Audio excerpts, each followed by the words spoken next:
गहलोत सरकार को लगा तगड़ा झटका। कांग्रेस का ये बड़ा नेता हो सकता है शामिल बहुजन समाज पार्टी में। नमस्कार, मैं अनुज कुमार, आप देख रहे हैं जनपद। जी हां, आपने सही सुना, अशोक गहलोत सरकार को कड़ा झटका लगने वाला है और कहीं ना कहीं कांग्रेस का ये बड़ा जो नेता है वो बहुजन समाज पार्टी में शामिल हो सकता है। पूरी खबर जानने से पहले वीडियो को लाइक कर लीजिए, चैनल को सब्सक्राइब कर लीजिए ताकि हर एक वीडियो आप तक पहुंच सके और हमें काम करने का हौसला मिल सके। जी हां, जिस तरीके से बात किया जाए, ये राजस्थान से खबर निकल कर आ रही है और राजस्थान के भरतपुर से जो बात ये निकल कर आ रही है, भरतपुर का बड़ा कद्दावर नेता जो बात किया जाए कांग्रेस के कद्दावर नेता है और कहीं ना कहीं ये बहुजन समाज पार्टी का दामन थाम सकते हैं। शाम तक हो सकता है आपको इसके बारे में एक ब्रीफ में खबर आपको मिल जाए, सुनाई देने को मिल जाए, क्योंकि तमाम जो चीजें चल रही हैं लगातार, जो राजस्थान के भरतपुर के जो कांग्रेस के कद्दावर नेता हैं वो कहीं ना कहीं बहुजन समाज पार्टी के संपर्क में हैं और वो कहीं ना कहीं बहुजन समाज पार्टी की सदस्यता ग्रहण कर सकते हैं, यानी बहुजन समाज पार्टी को ज्वाइन कर सकते हैं। और ज्वाइन करके क्या कुछ आंकड़े रहेंगे राजस्थान में, वो भी देखने वाली बात रहेगी। क्या ये जो कैंडिडेट है इसका क्या महत्व है राजस्थान के और कांग्रेस के पार्टी में, तो वो भी जानते हैं।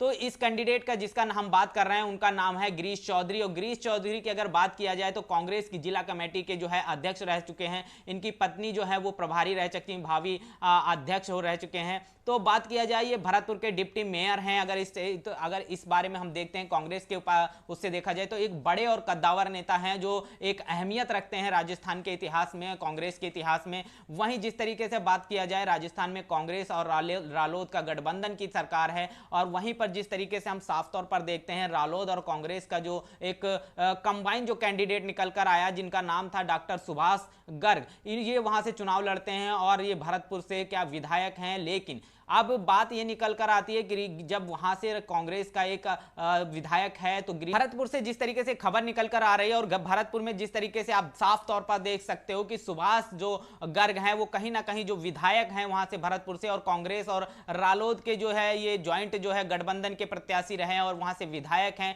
लेकिन जिस तरीके से बात किया जाए, गिरीश चौधरी एक जाट कम्युनिटी से बिलोंग करते हैं और इनका जाटों में वहां एक जो है प्रतिनिधित्व रहता है, जाटों में इनकी अच्छी पकड़ है और इनकी बात किया जाए वहां पर इनका एक मजबूत वोट बैंक भी है। अगर जिस तरीके से सुभाष गर्ग की बात किया जाए और गिरीश चौधरी की बात किया जाए तो इन दोनों में कभी बनती नहीं है। तो इन दोनों की ना बनने की वजह से वजह क्या है? वजह यह है क्योंकि गिरीश चौधरी चाहते हैं कि भरतपुर से कहीं ना कहीं गिरीश चौधरी को टिकट मिले, ये चुनाव लड़े। लेकिन जिस तरीके से बात किया जाए, कांग्रेस और रालोद का गठबंधन है और गठबंधन का जो प्रत्याशी है वो डॉक्टर सुभाष गर्ग हैं और मौजूदा विधायक भी हैं। तो आने वाले चुनाव में जिस तरीके से अनुमान लगाया जा रहा है कि जो सुभाष गर्ग हैं इन्हीं को ही टिकट दिया जाएगा, तो इसको लेकर गिरीश चौधरी में कहीं ना कहीं भटकते हुए नजर आ रहे हैं। तो उनको साफ तौर पर जो है वहां बहुजन समाज पार्टी एक मजबूत स्थिति में दिखाई देती हुई नजर आ रही है। इसीलिए वो कहीं ना कहीं इस फिराक में है कि उन्हें बहुजन समाज पार्टी की सदस्यता मिल जाए, वो बहुजन समाज पार्टी को ज्वाइन कर ले। और ज्वाइन भी क्यों ना करे, उसके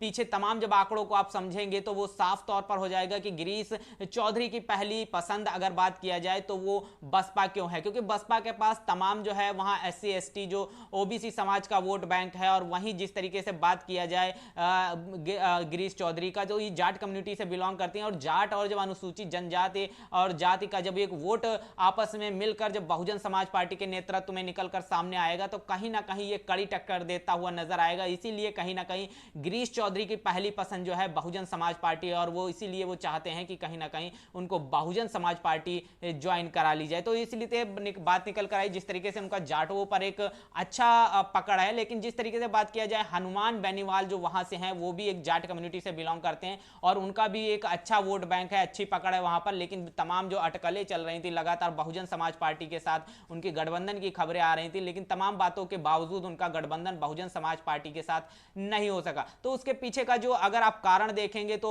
वो कारण निकलकर सामने आया जिस तरीके से हनुमान बेनीवाल का एक बयान आया था आरक्षण के विरोध में, उसी को लेकर जिस तरीके से तमाम बातचीत चल रही थी। और बहुजन समाज पार्टी की ये रणनीति रही है शुरू से कि आरक्षण के विरोधियों को ना तो टिकट देते हैं, ना ही आरक्षण के विरोध करने वाली पार्टियों के साथ गठबंधन होता है। तो शायद इसी वजह से जो है हनुमान बेनीवाल के साथ में बहुजन समाज पार्टी का गठबंधन नहीं हो सका। और जिस तरीके से बात किया जाए डॉक्टर गिरीश चौधरी की अगर बात किया जाए, गिरीश चौधरी एक जाट कम्युनिटी से बिलोंग करते हैं और बहुजन समाज पार्टी के बाद अनुसूचित जनजाति, अनुसूचित जाति का तमाम वोट बैंक है। दोनों जो जाट कम्युनिटी ये सारे जब मिलकर एक नेतृत्व में एक साथ साथ आएंगे तो कहीं ना कहीं एक बहुत अच्छा समीकरण बन के निकल कर सामने आएगा और आने वाले चुनाव में जिस तरीके से राजस्थान में कांग्रेस और बीजेपी को बड़ी कड़ी टक्कर देने के लिए ये जो समीकरण है ये बनकर निकलकर सामने आएगा।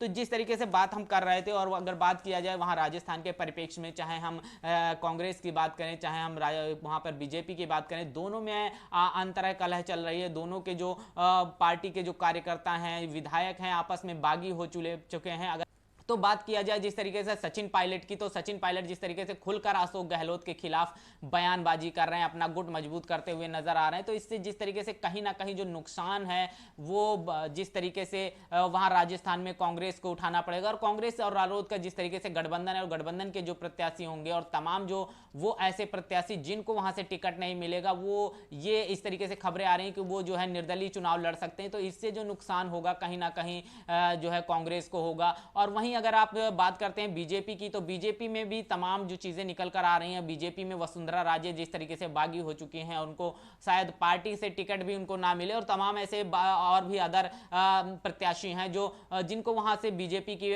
से टिकट ना मिले तो वो निर्दलीय चुनाव लड़ सकते हैं। तो इससे लेकर कहीं ना कहीं जो है बीजेपी को बड़ा नुकसान होगा, कांग्रेस को बड़ा नुकसान होगा। अब एक मौका निकलकर सामने आया है बहुजन समाज पार्टी के सामने, जहां पर बहुजन समाज पार्टी अपने पूरे दमखम से ग्राउंड पर लगातार काम कर रही है। संकल्प यात्रा आकाश आनंद की रही वहां पर, और मायावती की अगर बात किया जाए तो वहां पर तमाम 8 से ज्यादा जो है रैलियां प्रस्तावित हो सकती हैं वहां पर राजस्थान में। लेकिन अब जो बहुजन समाज पार्टी अपनी पूरी मजबूती से लगातार अपना चुनाव प्रचार और तमाम तरीके के कैडर, तमाम तरीके से वोटर्स को मजबूत करते हुए नजर आ रही है। लेकिन अब बहुजन समाज के को यह सोचना पड़ेगा, और बहुजन समाज के पास ये मौका है कि वो कितना इस लड़ाई का, इस अंतरकलह का, जो विपक्षी पार्टियां उनका कितना फायदा उठाकर बहुजन समाज पार्टी को मजबूत कर अपना वोट बैंक, अपना विधायक, अपनी सीट जिता सकती है। अब ये जो पूरा जो मामला है कि बहुजन समाज का कितना जो पब्लिक है, कितना जो जनता है, वो कितना बहुजन समाज पार्टी को मजबूत करती है, ये देखने वाली बात निकलकर सामने आएगी। लेकिन एक बहुत अच्छा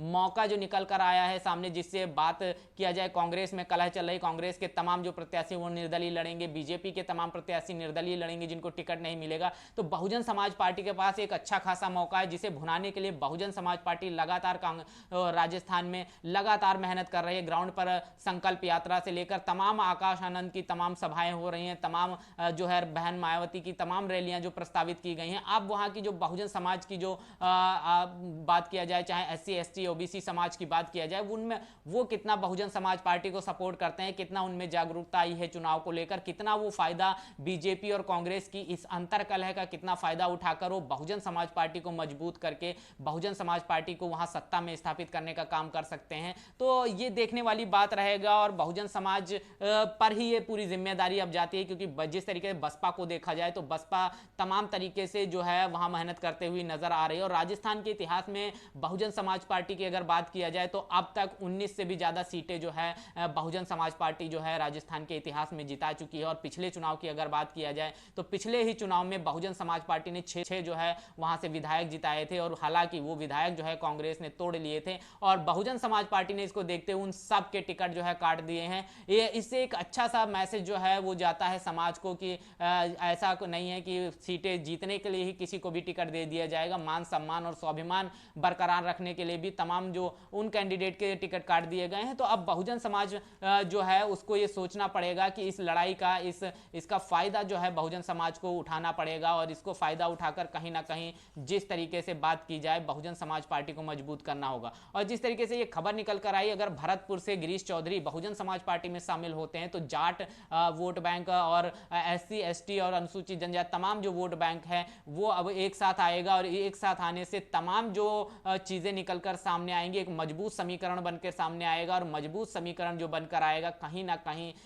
जो बीजेपी है, कांग्रेस है, इनके लिए एक बड़ा जो है बड़ा एक कंपटीशन निकलकर सामने आएगा। और बात किया जाए जिस तरीके से वहां पर समाजवादी पार्टी का भी थोड़ा वोट बैंक है, तमाम छोटी छोटी जो दल हैं उनका वोट बैंक है, तो तमाम जो अंतरकलह है, तमाम चीज़ों का जो फायदा है वो बहुजन समाज पार्टी इस गिरीश चौधरी के शामिल होने से कहीं ना कहीं उठा सकते हैं। और गिरीश चौधरी के पास भी एक अच्छा मौका है, वो इसी मौके की तलाश में है, शायद इसी वजह से वो बहुजन समाज पार्टी उनकी पहली पसंद है। और गिरीश चौधरी अगर बहुजन समाज पार्टी में आते हैं तो बहुजन समाज पार्टी भी एक तरह से मजबूत वहां पर लड़ती हुई दिखाई देगी। तो आने वाले समय में क्या होगा और शाम तक क्या खबर इस पूरे मामले पर आती है, ये तो देखने वाली बात होगी। बहुजन समाज पार्टी के तमाम कार्यकर्ता लगातार मैदान में काम कर रहे हैं। बहुजन समाज जो है वो कितना इस मौके का फायदा उठा पाएगा, ये देखने वाली बात रहेगी। इस पूरे मुद्दे पर आपकी क्या राय है, कमेंट बॉक्स में जरूर बताइएगा। बने रहिएगा जनपद के साथ, तब तक के लिए जय भीम, जय भारत।